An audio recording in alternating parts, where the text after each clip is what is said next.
Vamos entonces a la palabra del Señor y a retomar nuestra serie de Gálatas.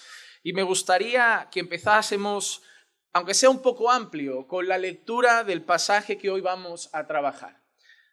Vamos a estar trabajando el capítulo 4 de Gálatas, de los versículos 12 al 20. Gálatas capítulo 4, versículos 12 al 20, es el pasaje que vamos a estar leyendo y exponiendo en el día de hoy. En un mensaje que he titulado, y ha salido, me he sentido identificado con Pablo. Un mensaje titulado, Sufro dolores de parto por vosotros. Mira qué bonito que alguien te diga, me haces sufrir dolores de parto. Qué expresión hermosa. Pastor, ¿qué siente por nosotros? Dolores de parto. Esto es lo que siento por vosotros.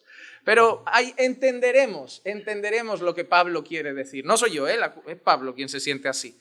Pero vamos a entenderlo. Pero leamos el contexto de esa frase para entenderla mejor. Gálatas 4, versículos 12 al 20 dice así. Os ruego, hermanos, haceos como yo, pues yo también me he hecho como vosotros. Ningún agravio me habéis hecho, pero sabéis que fue por causa de una enfermedad física que os anuncié el Evangelio la primera vez.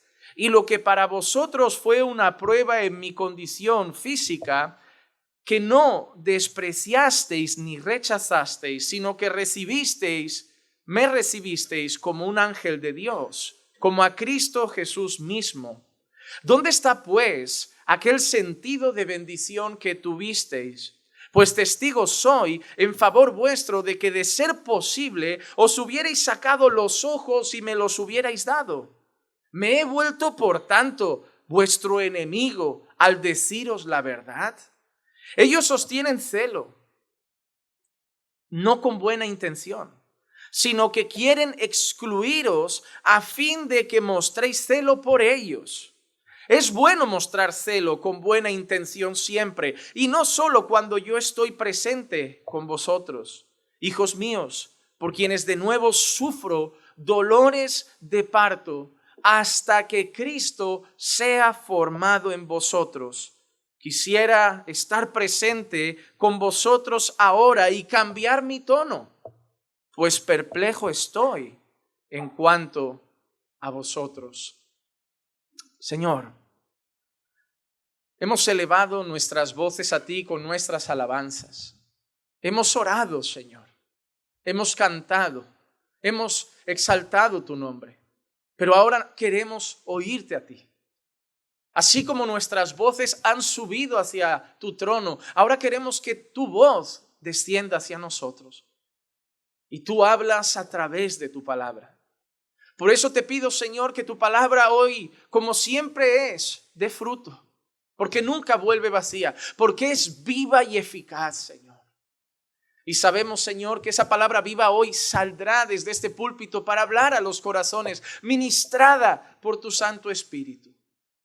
Solo te ruego que nos hagas humildes. Porque a veces, Señor, tenemos el corazón endurecido para no escuchar. Pero te ruego, Señor, danos corazones humildes para escuchar tu voz y que por tu Santo Espíritu pueda dar fruto en nosotros. Porque no queremos solamente ser oidores de tu palabra, queremos ser hacedores de tu palabra. Así que enséñanos, Señor, cámbianos y transfórmanos a la luz de tu palabra. Te lo pido en el nombre de Jesús. Amén, amén y amén. Hermanos, nosotros estamos en un libro donde el tema principal que se está tratando es el conflicto que Pablo tiene con una iglesia que después de haber escuchado el Evangelio, después de haber escuchado a Cristo, después de haber escuchado el mensaje de Cristo y Cristo crucificado, después de haber entendido y ser expuestos a la verdad de que en aquella cruz la obra fue consumada, llegaron unos hombres aprovechando la salida de Pablo, porque siempre pasa cuando el pastor o aquel que enseña no está presente. Llegaron por la espalda, llegaron por la puerta de atrás, se metieron de manera infiltrada y empezaron a susurrar en el oído de los Gálatas cosas como: oye, lo de Jesús está bien, pero debemos volver a nuestras raíces. Lo de Jesús está bien, pero debemos volver a las raíces hebreas. Lo de Jesús y el Evangelio está bien, pero no podemos olvidar a Moisés, la Torá, las dietas, las lunas, las fiestas. Debemos volver a toda la tradición. Y Pablo, cuando recibe la noticia de lo que está pasando, cuando recibe la noticia de que algunos gálatas, en vez de decir, no, Cristo completó la obra, no nos liéis, la salvación no debe ser por nuestro mérito, nosotros no podemos sumar nada con nuestras obras a la salvación, Pablo se queda perplejo, porque algunos gálatas, en vez de seguir firmes en el Evangelio, están empezando a prestar atención, a escucharlos más, quizá a quedar con ellos para que le expliquen un poco más de su mensaje. Y Pablo está atónito. Por eso Pablo usa ese término, Gálatas insensatos. ¿Quién os ha fascinado? ¿Quién ha liado vuestra mente? ¿Quién os ha hecho desviar la atención de Cristo y el Evangelio para que ahora andéis detrás de este mensaje? Incluso Pablo les llega a decir, si vosotros seguís ese mensaje, Cristo para vosotros no ha servido de nada. Ese es el contexto. Y ahora Pablo, creo que en esta parte saca su corazón más pastoral. Y posiblemente preparando este mensaje me sentí reflejado. Y yo creo que no solo yo, sino todos aquellos pastores que aman su iglesia local. La iglesia es de Cristo. Pero el Señor nos ha puesto como mayordomos, como siervos, como administradores. Y la mayor característica que tiene que tener un pastor, sobre todas las cualidades que menciona 1 de Timoteo 3, es amor por la iglesia. Y yo veo un pastor aquí en Pablo, porque muchas veces vemos a Pablo como el gran teólogo.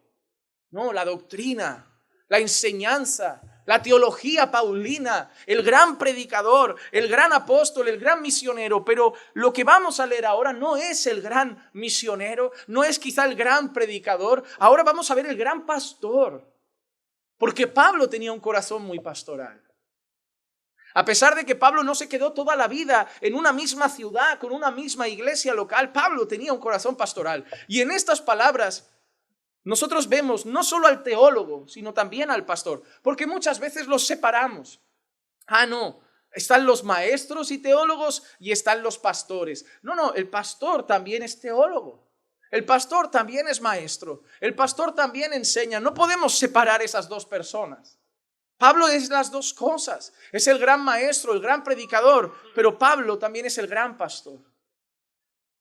Y cuando leo este pasaje me viene una frase de un libro que leí del pastor Miguel Núñez que decía esto: es de vital importancia entender el llamado pastoral, porque muchos se han entusiasmado o se entusiasman con la idea de estar detrás de un púlpito exponiendo la palabra de Dios sin considerar que el pastorado es mucho más que la predicación. Hay muchas personas que desean predicar y creen que eso es un llamado pastoral.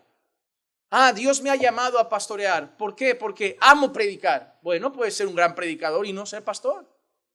Dios me ha llamado a ser pastor. ¿Por qué? Porque quiero enseñar la palabra. No tiene que ver una cosa con la otra. Por eso tenemos mucha gente que ama predicar, ama enseñar la palabra, llega a ponerse aquí, pero no hace las otras cosas que debe hacer un pastor. Y la iglesia queda en muchas áreas desatendida, con muy buena predicación, pero desatendida, porque un pastor es mucho más que estar detrás de un púlpito. Bien dijo Spurgeon que el pastor debe oler a oveja, porque debe caminar entre las ovejas, con las ovejas.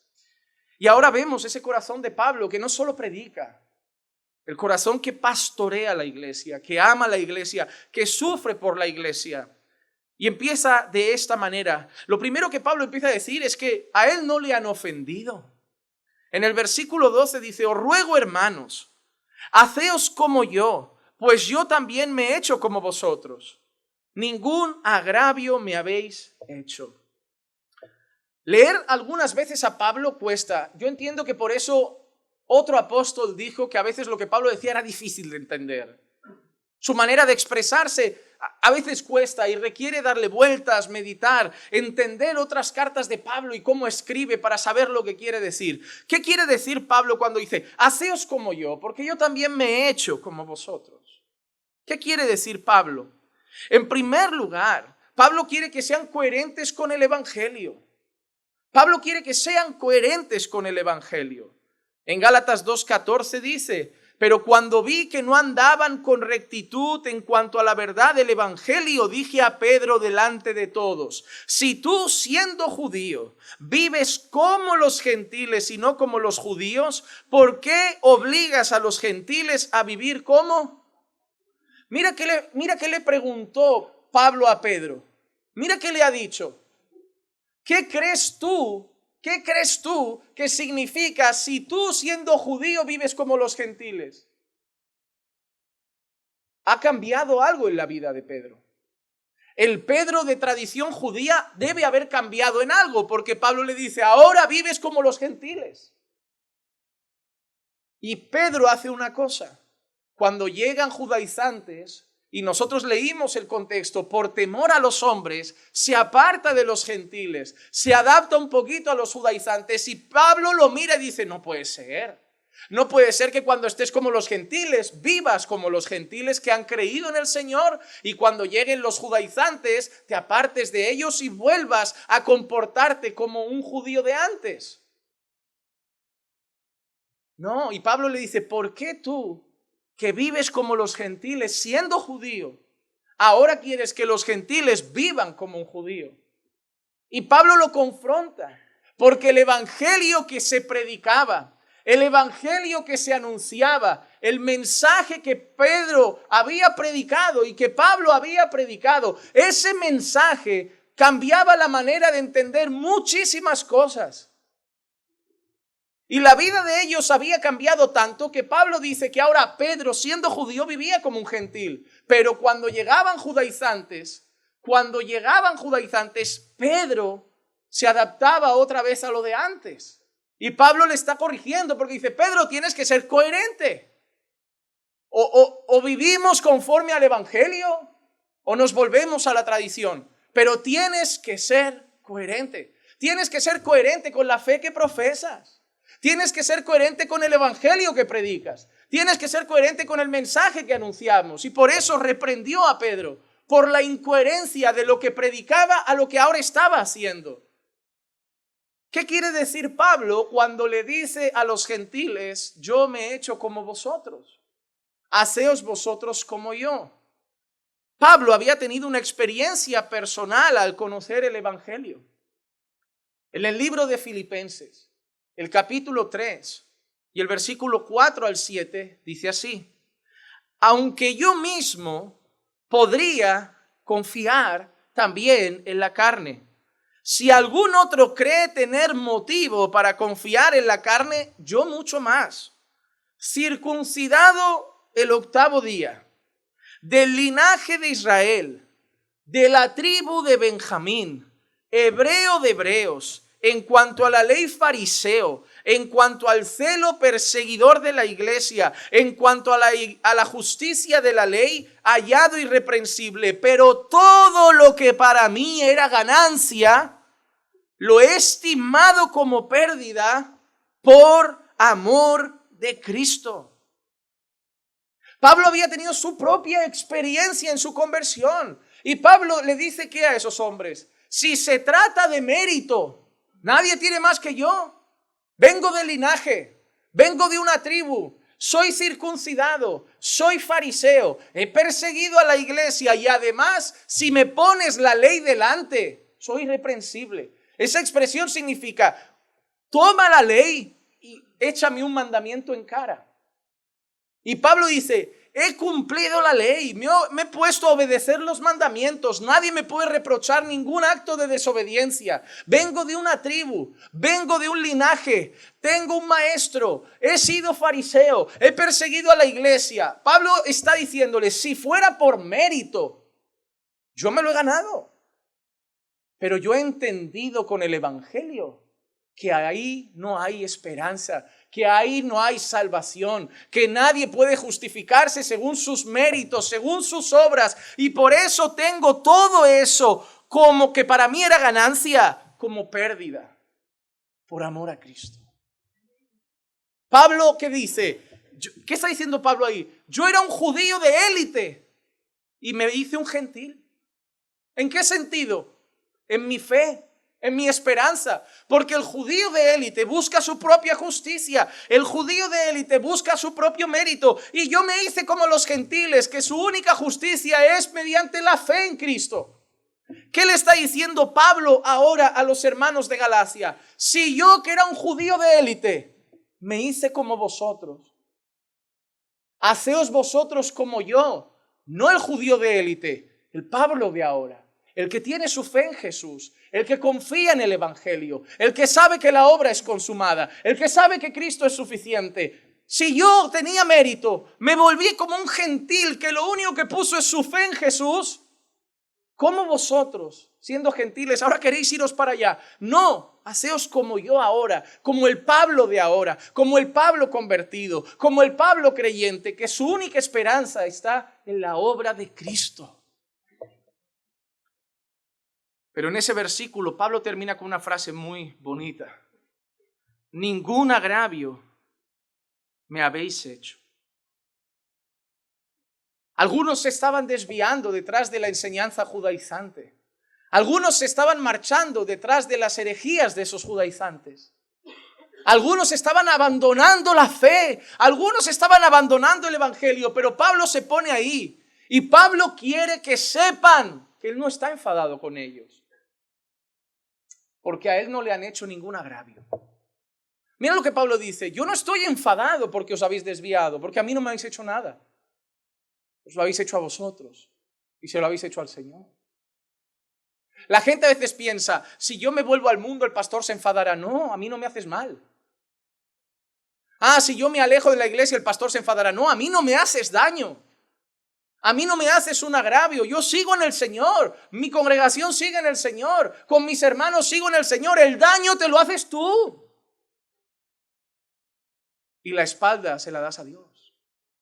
Por eso Pablo dice, a mí no me habéis hecho ningún agravio. No penséis en Pablo solo, estamos lastimando a Pablo, estamos traicionando a Pablo, el mensaje de Pablo. Porque mucha gente cree, estoy traicionando al pastor, la enseñanza del pastor. Si la enseñanza del pastor es la verdad, estás traicionando al Evangelio, no al pastor. Estás traicionando a Dios, no al pastor. El pastor es el mensajero, pero a quien traicionas es a la verdad. Al pastor no le haces ningún agravio, sí se pone triste, sí que anhela que estés aquí, pero al final el golpe no es contra él, es contra ti y contra Dios. Pablo quiere que sepan que él no está enfadado con ellos. Sí, está decepcionado. Sí, está asombrado. Sí, está perplejo. Sí, está triste, pero no tiene nada que reprochar. A él no le han hecho nada, se lo están haciendo a ellos mismos. Cuando un hermano se aleja de la iglesia, se va al mundo, se va a una herejía, se va al error, lloramos, claro. Nos entristece, claro. Oramos para que regrese, claro, pero el daño no nos lo está haciendo a nosotros. Se lo está haciendo a él. Se lo está haciendo a él mismo. Si tú te alejas de los caminos del Señor, te haces daño a ti mismo. Te golpeas a ti mismo. El agravio es contra ti, tu vida. Lo verás en las consecuencias. ¿Sabes por qué lo verás? Te sentirás triste al ver que la iglesia sigue. Tú te vas, pero la iglesia no se va contigo, siguen. Y ellos no te han dejado para que luego digas, no me fueron a buscar. No, tú los dejaste, ellos siguen ahí. Los martes, los jueves y los domingos. Tú te fuiste. Hermano, cambia el concepto. Cuando tú te vas de la iglesia no te dejó. Tú dejaste a la iglesia. La iglesia nunca te dijo que te fueras. La iglesia nunca ocupó tu asiento y te dijo, ya no hay sitio para ti. Tú le dijiste a la iglesia, ya no os quiero más.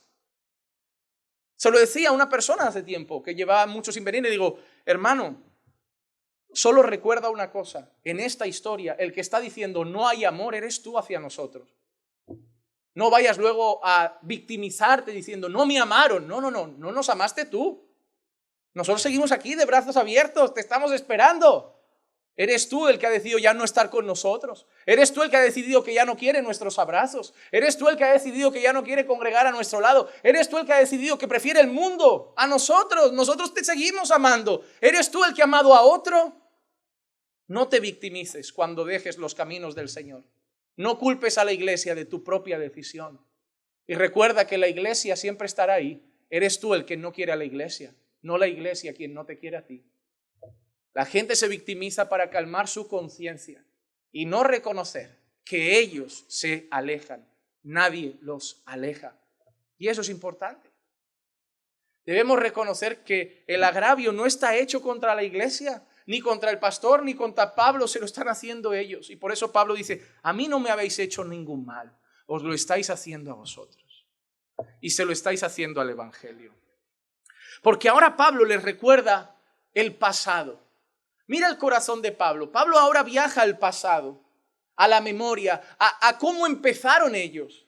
Pablo dice, voy a recordarles cómo empezó nuestra historia. Y en los versículos 13 y 14 Pablo dice, pero sabéis que fue por causa de una enfermedad física que os anuncié el evangelio la primera vez. Mira qué interesante. Pablo dice que una enfermedad física lo llevó allí. Mira, fue por una enfermedad física que os anuncié el evangelio por primera vez. Llegué a vosotros con la palabra de Dios por una enfermedad física. Y dice, y lo que para vosotros fue una prueba en mi condición física, que no despreciasteis ni rechazasteis, sino que me recibisteis como un ángel de Dios, como a Cristo Jesús mismo.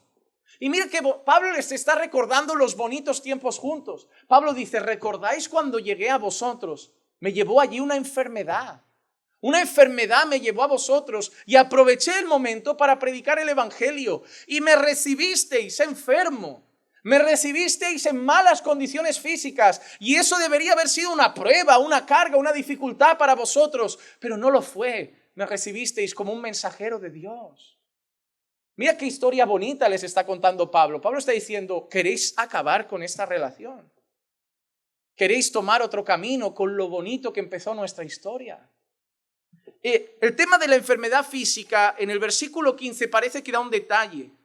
Porque dice, pues testigo soy en favor vuestro de que de ser posible os hubierais sacado los ojos y me los hubierais dado. Pablo dice que una enfermedad física lo lleva, pero Pablo no dice qué enfermedad es. Sin embargo, justo después dice, de ser posible os hubierais sacado los ojos y me los hubierais dado. Nos hace pensar que quizá Pablo tenía un problema en la vista. No sabemos si crónico, no sabemos si temporal, pero hay otro texto que nos ayuda a pensar esto. En Hechos capítulo 23, del versículo 3 al 5, mira lo que leemos.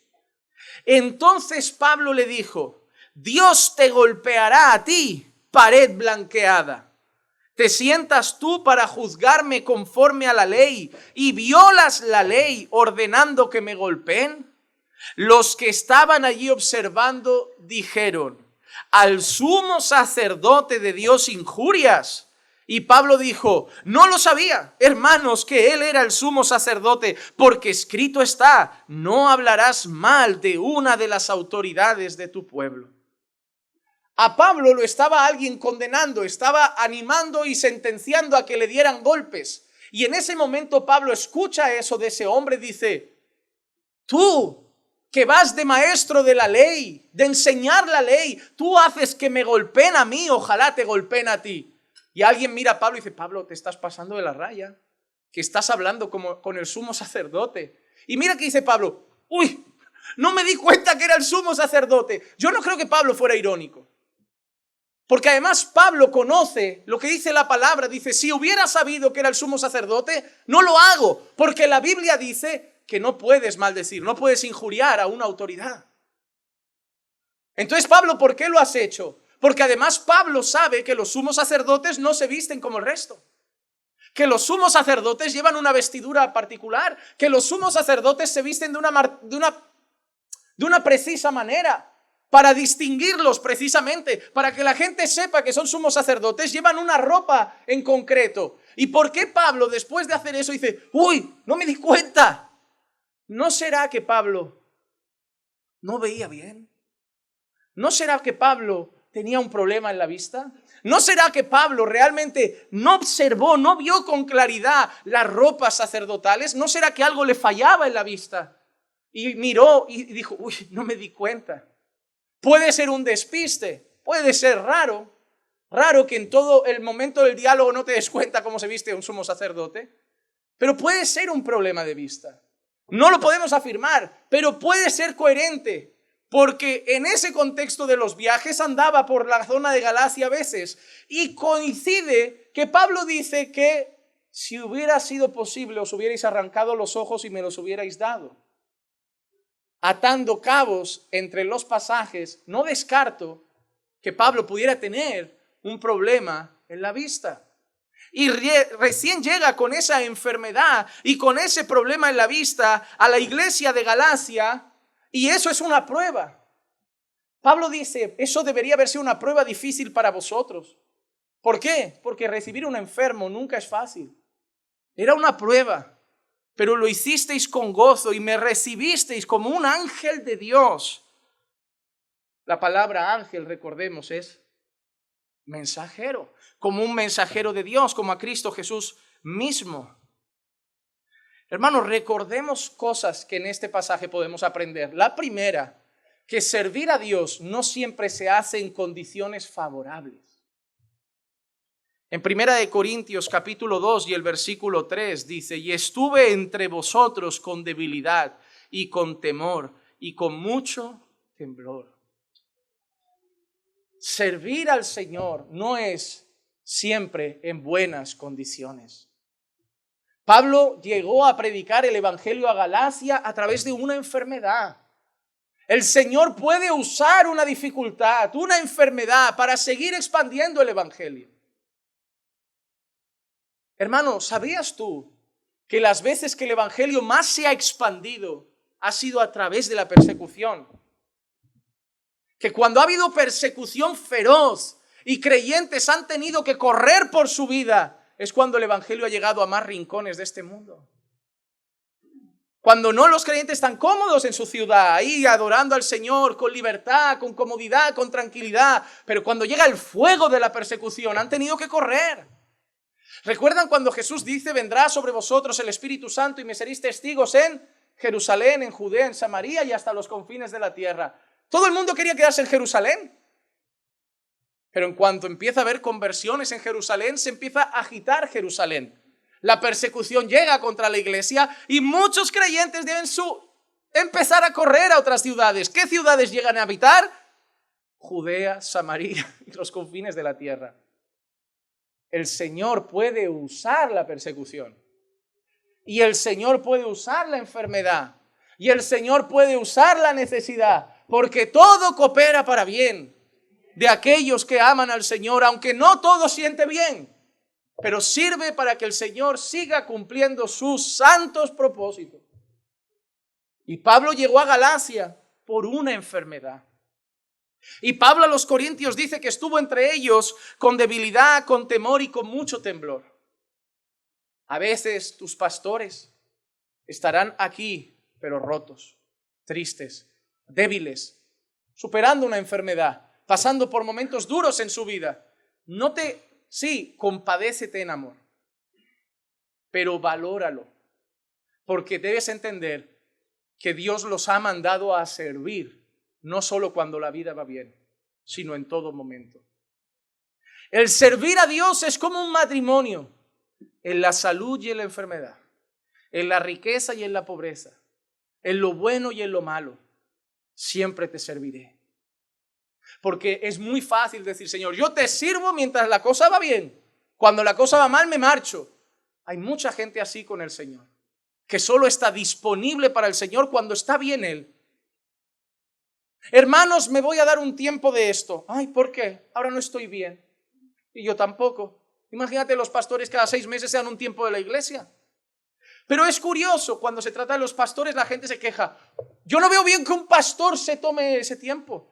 Un pastor debe estar, y tú no.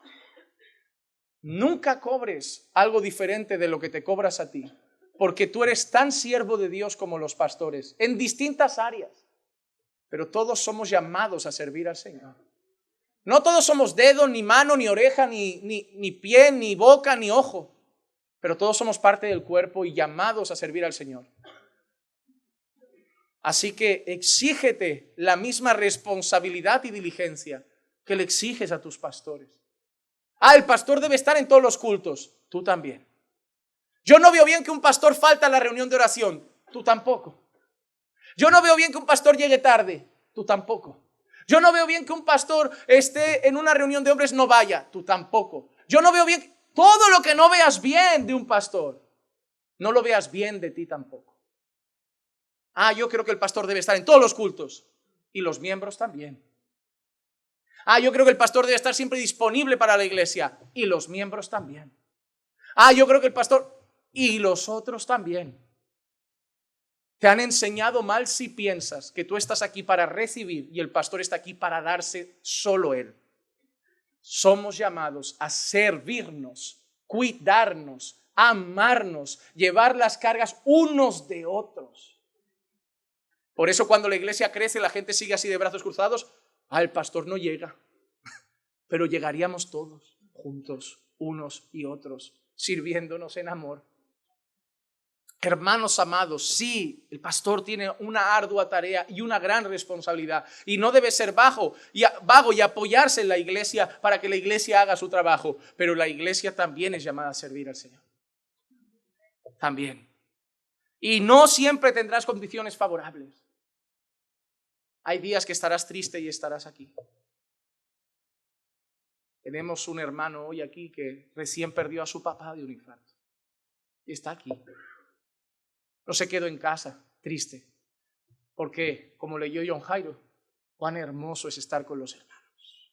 Ahí voy a encontrar fuerza, en el sofá de casa, viendo la tele, entre sábanas, aquí voy a encontrar un abrazo, una palabra de consuelo, no estás solo, lo que necesites, aquí estoy. En casa no. No se va a la iglesia cuando me siento bien. No se va a la iglesia cuando me parece bien. No se va a la iglesia cuando puedo. Yo haré por poder. Yo cambiaré mis planes. Yo cambiaré mi agenda para estar con el pueblo de Dios. Porque hermoso y agradable, delicioso es habitar juntos y en armonía. No solo cuando tengo la vida arreglada y me va bien. Otra cosa que Pablo dice, que lo reciben como un ángel de Dios. Dice que lo reciben como a Cristo mismo. Y amados hermanos, yo no quiero ser de estos que acaban usando esos textos para que los traten como al presidente del gobierno. Pero ese texto nos enseña cómo la iglesia veía que debía recibir a los siervos del Señor. A veces en esta iglesia lo hemos enseñado. Hermanos, nosotros no somos más que vosotros. Somos uno más de la iglesia. Pero eso puede ser que lleve a gente a confusión y a despreciar a sus pastores. Hermanos, no son más los pastores. No valen más que los otros. Pero tienen una carga mayor sobre sus hombros. Y por eso Dios dice, honradlos y obedecedles. Por la carga que llevan, no porque valen más. Porque se les exige más, porque se les cobra más, porque dice el texto, como quienes han de dar cuentas por vuestras vidas. Eso no lo dice de vosotros. Al pastor no se le debe honrar porque vale más, se le debe honrar por lo que carga sobre sus hombros delante del Señor. Y ellos entendían eso del siervo de Dios y decían, me habéis recibido como un ángel de Dios, como un mensajero, como Cristo Jesús mismo. En Mateo 10:40 vemos estas expresiones. El que os recibe a vosotros, a mí me recibe. Y el que me recibe a mí, recibe al Padre, al que me envió. O en Lucas 10:16. El que a vosotros escucha, a mí me escucha. Y el que a vosotros rechaza, a mí me rechaza. Y el que a mí me rechaza, rechaza al que me envió. Mira lo que Jesús le enseña a sus discípulos. El que a vosotros os recibe, a mí me recibe y recibe al Padre. Ahora, Pablo ha dicho de los Gálatas, me recibisteis como a Cristo mismo. Como un mensajero de Dios. Los Gálatas entendieron que lo que Pablo traía no era de él, era de Dios para ellos. Tú estás entendiendo que el mensaje de hoy no es de mí para ti. Estás entendiendo que hoy es de Dios para ti. Tú no, hermano, Dios me diera la oportunidad de poner un biombo, no ver al predicador y pudieras ver solo la voz de Dios queriendo hablar a tu corazón. Porque así debes recibir la palabra cuando es bíblica, no siempre. Tienes que discernir los espíritus porque no todos son de Dios.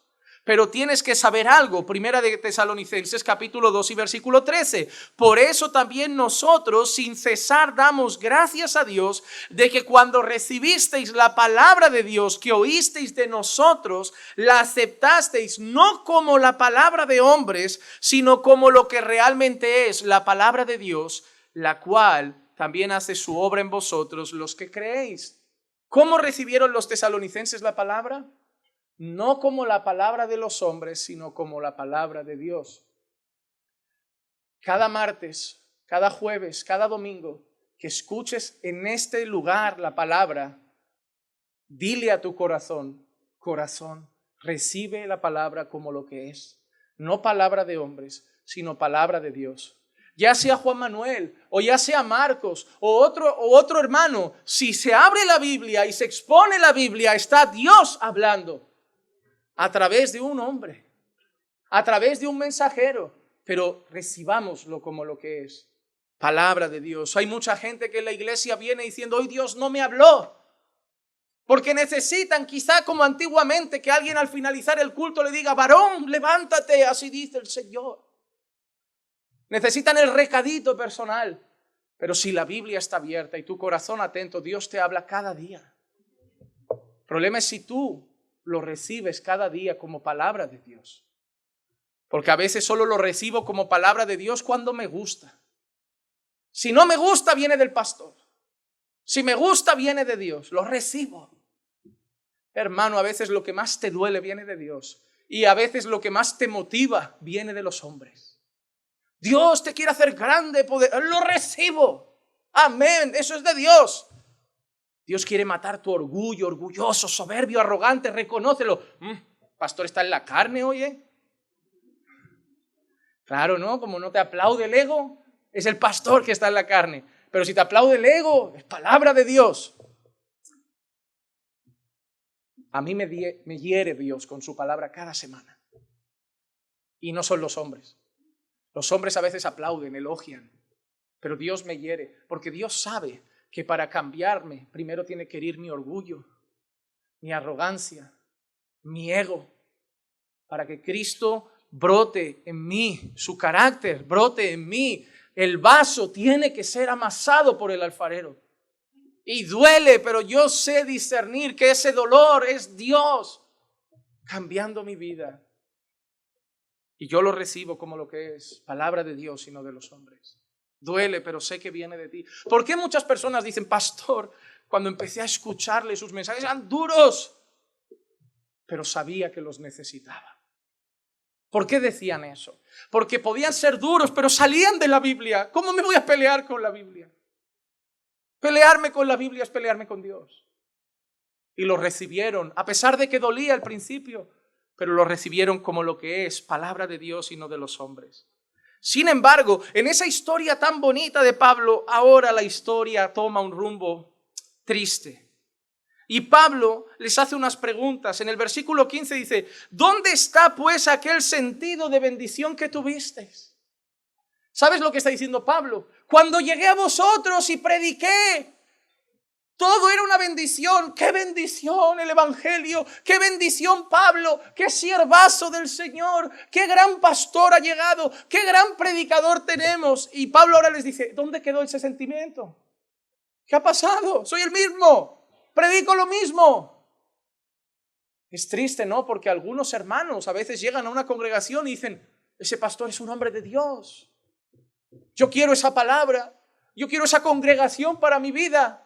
Y tiempo después, la iglesia es la misma, el pastor es el mismo, la predicación es la misma, pero se van diciendo otras cosas y el pastor se queda como, ¿dónde quedó ese sentimiento de me trajo aquí el Señor? Pastor, aquí me ha traído el Señor. Pastor, yo he orado por una iglesia y me ha traído aquí el Señor.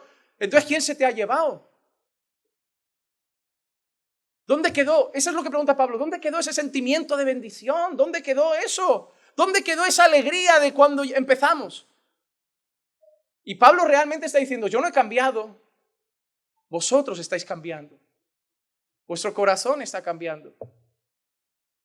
Si empiezas a ver tu iglesia diferente, tu pastor diferente, pregúntate, si el pastor es el mismo, la iglesia es la misma y el mensaje es el mismo, ¿dónde está el cambio?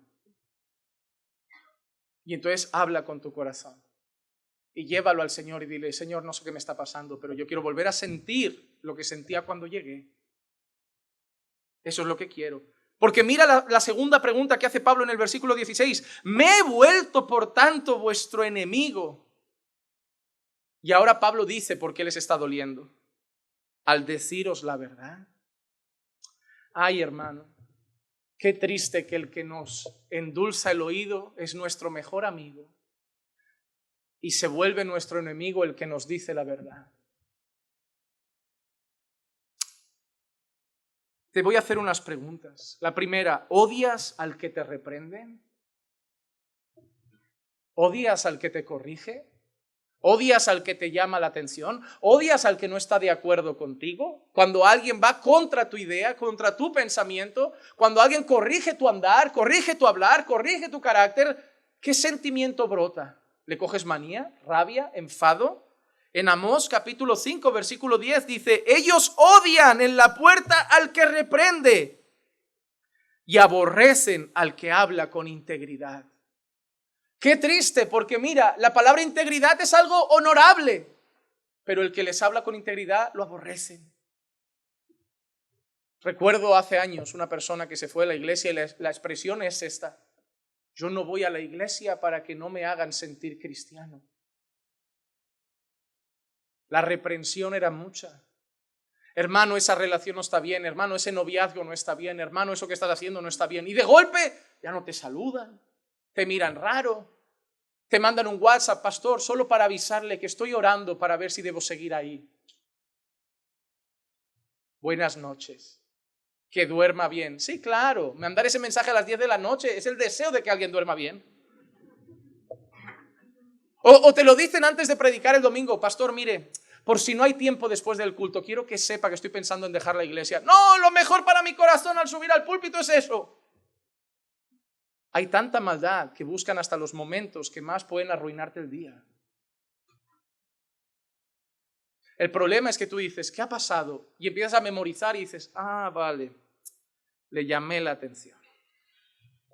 Ya no soy tan bueno. Por eso necesitan una iglesia donde se predique bien, pero no se metan en su vida. Yo no voy a la iglesia a que se metan en mi vida. Hermano, esto no es la universidad donde el profesor llega, habla y se va. Esto no es la universidad donde el profesor llega, da su clase, tú aprendes y te da la gana y se va y cada uno por su lado. Esto es el pueblo de Dios. Y aquí nos corregimos, nos exhortamos, nos amamos, nos hablamos porque queremos ver a Cristo en los otros. Y bendita la corrección que viene de un hermano que me ama. Y no quiero tener el carácter tan arisco de que los hermanos no se atrevan a hablar conmigo. Hay gente que tiene la nariz tan achicada, tan el hocico tan cerrado, que la gente ve algo pero ni se atreve a corregirlos. Y tristemente ellos siguen así, pero no se dan cuenta que son los únicos que no están cambiando su carácter, que llevan 5 o 10 años en la iglesia y siguen irritantes, amargados, chismosos, enfadados, quejicosos, y nadie se atreve a decir nada. Hermano amado, si cada vez que te corrigen lo aborreces, si cada vez que te hablan con integridad te enfadas con la persona, solo vas a conseguir algo, que ya no te digan nada más. Porque hay gente que al final, hermanos, yo ya no le digo nada, no sirve. Y el que se causa el agravio eres tú.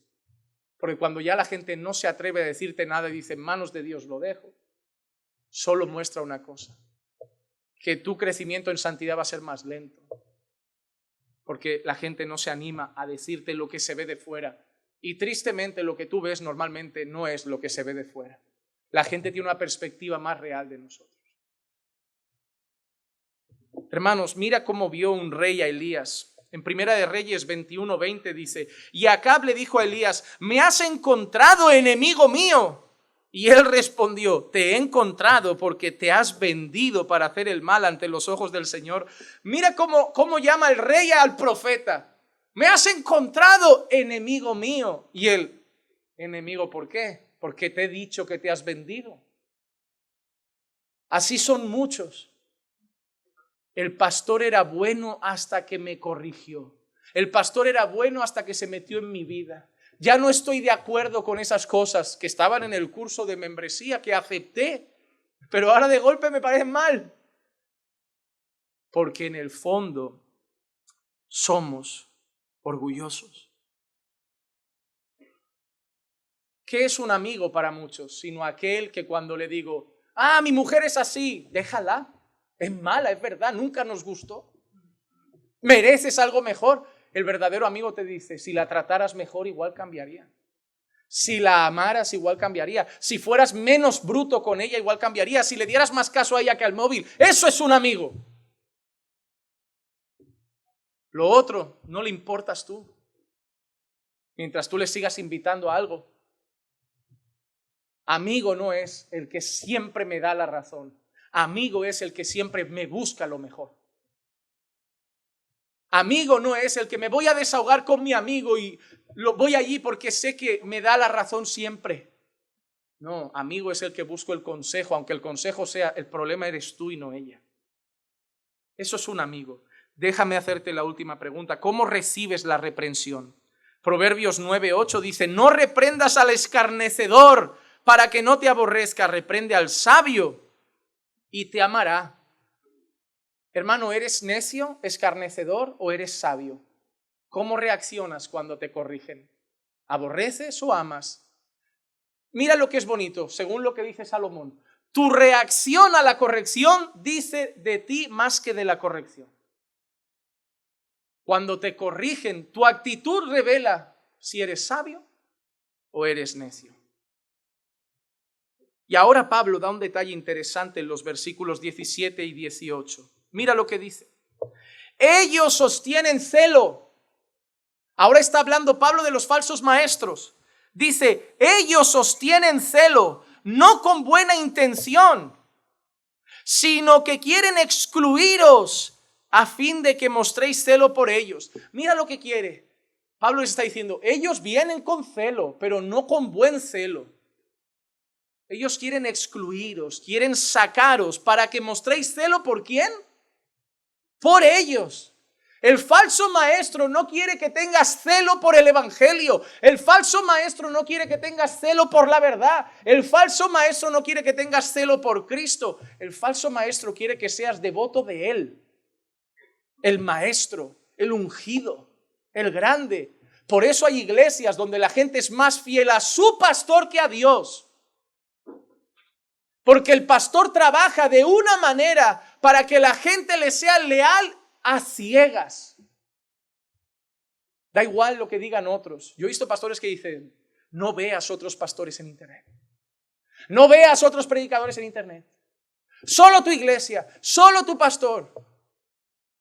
Si tú enseñas bien, no tengas miedo de lo que puedan escuchar. Porque tu mayor responsabilidad no es que te escuchen a ti, es que escuchen a Dios.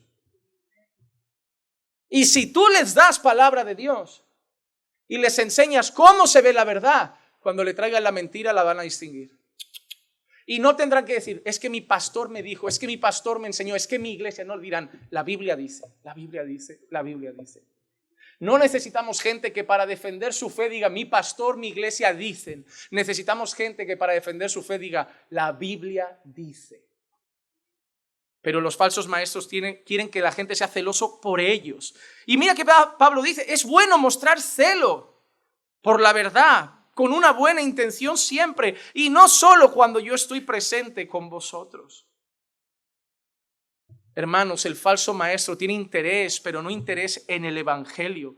Mira Jeremías 6, 13 y 14 lo que dice. Porque desde el menor hasta el mayor, todos ellos codician ganancias. Y desde el profeta hasta el sacerdote, todos practican el engaño. Y curan a la ligera el quebranto de mi pueblo, diciendo, paz, paz. pero no hay paz. Los falsos maestros, los falsos sacerdotes, los falsos profetas tenían tanto interés de dinero que la gente estaba mal y decían, paz, paz. Es como hoy viene gente en fornicación y viene el profeta, el maestro y les dice, Dios tiene un ministerio grande para vosotros. Y digo, pero si está en fornicación. Pero ellos no, ellos les da igual, porque mientras amasan el ego, aplauden el corazón, consienten su pecado, los otros lo sustentan. Toma, toma, yo te sigo sustentando porque me encanta lo que me dices. Toma, toma. No te metes en mi vida, no corriges mi pecado y además me animas, me motivas, me haces sentir especial. Toma, yo te pago. Pero Pablo dice que, Jeremías dice que esos son los falsos. Los que en vez de mirarte y decirte, estás mal, te dicen, paz, paz, todo está bien con Dios. Todo está bien con Dios. No tienen celo por la verdad, no tienen celo por las almas. No tienen celo por la santidad, tienen celo por sus ganancias, por ellos mismos. Y Pablo dice que los excluyen, que los apartan, porque el falso maestro no trabaja de frente, de cara, trabaja por la puerta de atrás, con reuniones secretas, clandestinas, una reunioncita en casa, una palabra. Venga, hermanos, venid a casa a compartir la palabra. Y en medio de esa reunión que parecía piadosa, dice, bueno, yo quiero aprovechar para compartir algo. Yo eso que creemos allí o que dicen en la iglesia, yo no estoy de acuerdo. ¡Opa! ¡Sorpresa! ¡Sorpresa! ¿Se lo has dicho al pastor? No, porque no va a cambiar de opinión. ¿Pero por qué vas a la iglesia? ¿Tú no hiciste el curso de membresía? Sí, pero no estaba de acuerdo, pero lo firmaste. Ya, pero tenía que firmar. No, eso es mentir. No tenías que firmar. Te dijeron si quieres firmar. Si quieres acepta. Si quieres... No te obligaron. Podías decir no estoy de acuerdo. ¿Qué intención tienes de entrar en una iglesia donde no estás de acuerdo y empezar a hacer reuniones? Ah, amigo, claro, es que tú quieres tu propia iglesia. Y como no quieres empezar de cero, aquí tienes un gran acuario para pescar. Y te vas a llevar a alguno, puede ser, a ingenuos y necios. Porque ya se te ve un falso maestro y un lobo desde lejos. Y solo los ingenuos se van a ver como un verdadero pastor. Así trabajan muchos. En Romanos 16, 18 Pablo dice, porque los tales son esclavos, no de Cristo nuestro Señor, sino de sus propios apetitos, y por medio de palabras suaves y lisonjeras engañan los corazones ingenuos. Engañan los corazones ingenuos. Pablo les está diciendo, yo tengo celo por vuestro bien. Ellos tienen celo por ellos mismos.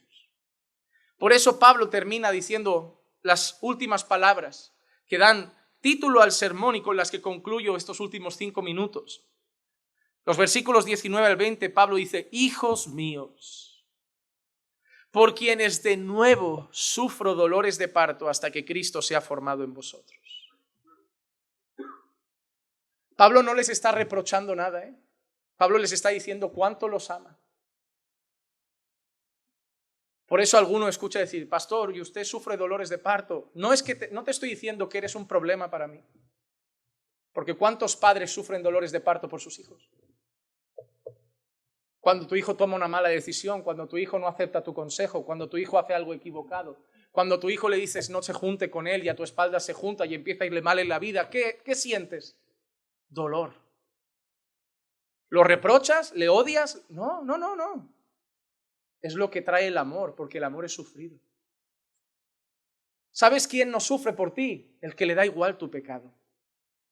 El que vivas como vivas no se mete, porque mientras llenes la iglesia y traigas sobres con dinero, le da igual lo demás. Pero el que te ama, llora. Un día agradecerás a un pastor pesado. ¡El pastor es pesado! Un día darás gracias. Porque al final cuando crecemos damos gracias por los padres pesados, por los pastores pesados, por las mamás pesadas. ¡Oh, es que no me dejas, la mamá de mi amigo! Porque la mamá de tu amigo no lo ama y le da igual que vaya a las drogas, que su hija se prostituya, que llegue embarazada. Y yo te amo tanto que prefiero que me odies, pero por cuidarte. Y te digo, hay malos pastores que les da igual que vivas en fornicación, que les da igual que no crezcas en santidad, que les da igual que con lo que dice Pablo, que el carácter de Cristo no se forme en ti, porque el dolor tiene una meta, el objetivo es solo uno, Que Cristo se vea en vosotros. No que tengáis dinero, casas y empresas. Que Cristo se vea en vosotros. Y el pastor que te ama llorará y sufrirá cuando vea que Cristo no está formándose en ti. Y se pondrá pesado y te escribirá duro y te insistirá y te reclamará solo por una cosa. Porque quiere ver más a Jesús en tu vida. Porque el pastor pesado que sufre por la iglesia es el pastor que ama la iglesia. Y cada vez hay menos pastores que sufren por la iglesia. Sufren porque la iglesia no les paga, sufren porque la iglesia no les da suficiente dinero, sufren porque la iglesia no los mima, sufren porque la iglesia no los trata como el presidente de los Estados Unidos, pero no sufren por ver a Cristo en la iglesia. No, hermano. Oro para que la iglesia vea el amor que los pastores tienen por esta obra. Oro para que 2 palabras puedan decir, dime algo de tus pastores. Aman la iglesia y tienen celo por el Señor. No por otra cosa, por el Señor. Con esas 2 palabras ya podemos seguir trabajando. Mira, tienen fallos, seguro. Tienen defectos como todos, pero aman la iglesia y tienen celo por el Señor. Y hoy cuesta encontrar gente así. Cuesta encontrar gente que aunque sufran, estén tristes y pasando por malos momentos en su vida, se plantan ahí para seguir enseñándonos porque quieren ver a Cristo en nosotros. Y Dios te ha regalado gente así. Imperfectos, que también están siendo santificados, pero que aman las almas y tienen celo por ver a Cristo en cada vida. Y Pablo dice, quisiera estar presente con vosotros ahora y cambiar mi tono.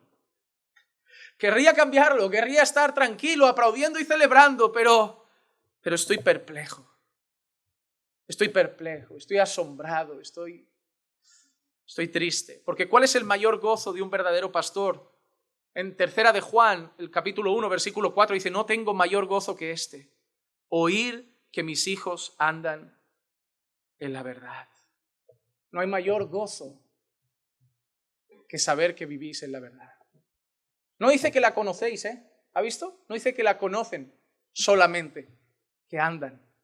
Porque el pastor no quiere que sean conocedores y oidores de la palabra, que sean hacedores de la palabra. Y finalmente entender que el pastor sufre como un padre sufre. Mira lo que Pablo dice en 1 Corintios 4, del 10 al 16. Nosotros somos necios por amor de Cristo, mas vosotros prudentes. Nosotros débiles, pero vosotros fuertes. Vosotros distinguidos, mas nosotros sin honra. Hasta el momento presente pasamos hambre y sed, andamos mal vestidos, somos maltratados y no tenemos a dónde vivir. Nos agotamos trabajando con nuestras propias manos. Cuando nos ultrajan, bendecimos. Cuando nos persiguen, lo soportamos. Cuando nos difaman, tratamos de reconciliar. Hemos llegado a ser hasta ahora la escoria del mundo, el desecho de todo. No escribo esto para avergonzaros, sino para amonestaros como hijos amados. Porque aunque tenéis innumerables maestros en Cristo, sin embargo no tenéis muchos padres. Pues en Cristo Jesús yo os engendré por medio del Evangelio. Por tanto, os exhorto, sed imitadores míos. Mira lo que Pablo acaba de decir. Hay un montón de maestros, y es verdad, hay un montón de buenos predicadores en YouTube. Seguro que escucháis a muchos buenos maestros. Pero Pablo dice, pero hay pocos padres. Cuando tú le dices a alguien, ese es mi predicador preferido, recuerda que ese predicador preferido no ora por ti. No sabe de tu vida. No llora por tu alma. No se preocupa porque crezcas en el Señor, porque no te conoce. No tenemos, velo. Pero tienes que saber diferenciar entre el predicador y tu pastor. Hay muchos maestros, gloria a Dios que da dones. Pero cuando Pablo dice, hay pocos padres, se refiere al cuidado que tienen por vuestra alma. Y mira lo que dice Pablo, nosotros somos capaces de ser los criticados, mientras seguís siendo alimentados, cuidados, honrados. Leí esta frase de Richard Baxter mientras preparaba este sermón, que quebrantó mi corazón. Debemos sentirnos hacia nuestro pueblo como un padre hacia sus hijos. Así es. El amor más tierno de una madre no debe de superar el nuestro. Incluso debemos sufrir dolores de parto hasta que Cristo sea formado en ellos. Deberían ver que no nos preocupamos por ninguna cosa exterior, ni la libertad, ni el honor, ni la vida, en comparación de cuánto nos preocupa su salvación. Cuando la gente vea que verdaderamente los amas, oirán cualquier cosa de ti. Oh, por tanto, procurad que sintáis un tierno amor por vuestro pueblo en vuestros corazones y que lo perciban en vuestras palabras y en vuestra conducta. Déjales ver que gastas y que eres gastado por su bien. ¿Qué llamado a los pastores? Que tu pueblo vea que te gastas por ellos. Hoy se le dice a los pastores, ay, no te consumas, no te desgastes. El pastor necesita relax. Y Richard Baxter, un pastor de los de antes, le dice a los pastores, te tienes que desgastar por la iglesia. No hay que aprovecharse del descanso. El descanso es para reponer fuerzas y volver a la batalla. Y que el pueblo siga viendo año tras año que te das por ellos, que te das por el Señor. Porque cuando vean un hombre dándose por el Señor y el hombre diga, venid conmigo, irán. Porque no irán donde no ven ejemplo, pero seguirán aquel que les dice, haced lo que yo hago, sed imitadores míos, porque yo imito a Cristo. Porque no hay pastor que se haya entregado más y haya sufrido más y se haya gastado más que el pastor de pastores. El Señor Jesucristo se dio hasta la sangre y es el ejemplo que dejó a los que ahora se tienen que dar por su pueblo. Da tu vida por ellos, no en la cruz, pero en tu día a día. Iglesia, ama a tus pastores porque tus pastores te aman a ti y velan por tu alma. Vamos a orar. Padre, gracias por tu palabra y el mensaje que has traído a nuestros corazones. Gracias por esta enseñanza que alimenta nuestra vida y nos ayuda a entender, Señor, a entender la importancia, Señor, de tener celo por la verdad y el deseo ferviente de ver a Cristo formado en nuestros hermanos. Pon más amor cada día en los pastores por la iglesia y también en la iglesia por los pastores, para que crezcamos en una sana y santa unión con el único propósito de que Cristo sea exaltado y su carácter formado en medio de nosotros. Que tu palabra hoy predicada dé fruto en nuestra vida, te lo pido, en el nombre de Jesús. Amén. Amén.